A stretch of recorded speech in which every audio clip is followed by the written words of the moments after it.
రైతు సోదరులకు స్వాగతం. భారత వాతావరణ శాఖ, అమరావతి వాతావరణ కేంద్రం, ఆంధ్రప్రదేశ్ విపత్తు నిర్వహణ సంస్థ ఒక రిపోర్ట్ విడుదల చేసింది. బంగాళాఖాతంలో ఏర్పడిన అల్పపీడనం ఇప్పటికే బలహీనపడింది. మహారాష్ట్ర, ఛత్తీస్గఢ్ మీదుగా దాని ప్రభావం చూపుతూ బలహీనపడుతుంది.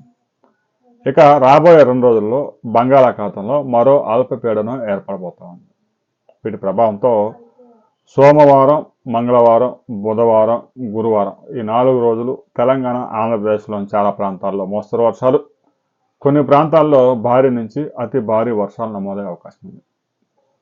ఇప్పటికే మహారాష్ట్రలో అల్పపీడనం ప్రభావంతో కుండపోత వర్షాలు నమోదయ్యాయి. 10 మంది పైగా ప్రాణాలు కోల్పోయారు. గోదావరి, కృష్ణా నదులకు వరద ఉగ్ర రూపం దాల్చింది.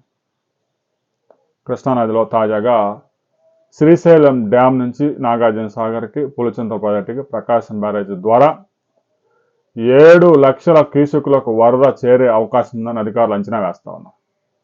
ఎగువ ప్రాంతాల్లో పెద్ద ఎత్తున వర్షాలు కురవడమే దీనికి ప్రధాన కారణం. ఆల్మట్టి డ్యాం నుంచి 5 లక్షల క్యూసెక్కులు వరద అవుట్ఫ్లో వస్తున్నాయి. నారాయణపూర్ నుంచి 6 లక్షలు ఉంది.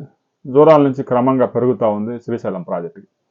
రాబోయే 2 రోజుల్లో శ్రీశైలంకి 7 లక్షలు దాటే అవకాశం ఉంది.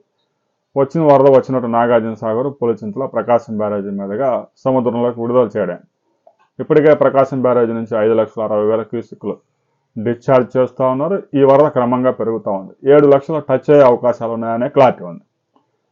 ఇక రాబోయే 4 రోజుల పాటు తెలంగాణలోని 9 జిల్లాల్లో, ఆంధ్రప్రదేశ్లోని ఉభయ గోదావరి, కృష్ణా, గుంటూరు, విజయనగరం, విశాఖపట్నం జిల్లాల్లో చాలా ప్రాంతాల్లో మోస్తరు వర్షాలు, అక్కడక్కడ భారీ వర్షాల నుంచి అతి భారీ వర్షాలు కూడా నమోదయ్యే అవకాశం ఉంది.